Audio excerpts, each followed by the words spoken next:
Senator, ano pong sa tingin nyo relevance itong activity na ito para sa pakipaglaban natin for West Philippine Sea? Well, in another manner, siguro pinapakita yung pagkakaisa bilang tugon sa mga nangyayari sa ating karagatan. So, maganda ito kasi maraming kabataan din dito. So, yung level of awareness na tataas. Apa. Sir, sino po nag-initiate yung activity na po? Philippine Coast Guard. Sir, ano po ang biglang mambabatas at majority leader, ano po ang magiging tulong ito para sa lahat natin? Awareness nga, yung awareness. So hindi lang siguro awareness sa mga nangyayari, kundi awareness din sa mga nakakasantugon natin. Awareness din sa mga kaganapan ngayon, yung pang-10 bilateral conference committee, consultative committee meeting kung saan mapapunta yun, at saka yung mga gagawin pa. Okay. Sir, sa tingin nyo, makikita ito ng bansang China at makikita na talaga ang Pinoy ay Dito ata sila. Nandito sila. ang nakipaglaban yung West Philippine Sea. Natin ito. Nandito sila, pwede nyo interviewin. Sir, aside from Deer sa Manila, alam ko nakakalat din to sa ibang cities, no, sa Philippines. Well, ito yung first leg, no, ng takbo natin para sa West Philippine Sea. Gaya nga sinabi Senator Tolentino, our intention for this activity is to create awareness, palaganapin natin lalo ang ginagawang effort ng national government sa pagtindig sa laban natin ng West Philippine Sea.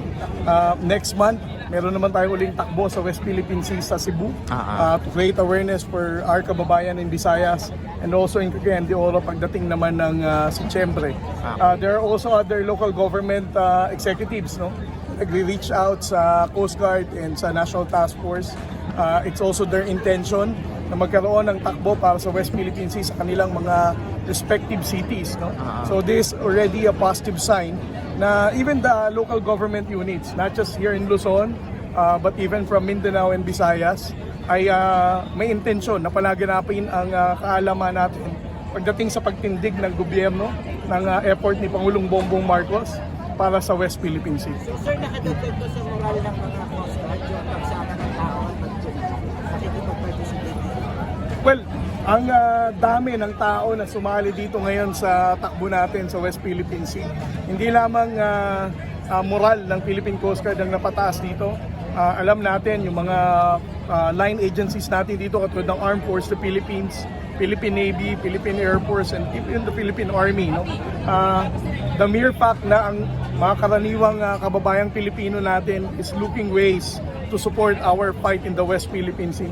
Nakakapagpataba ng puso ito sa kasundaluhan natin dito sa Pilipinas. Sir, naging viral yung naging video nyo, no, kamakailan, kung saan parang niradyo po natin yung China dun sa ating exclusive economic zone.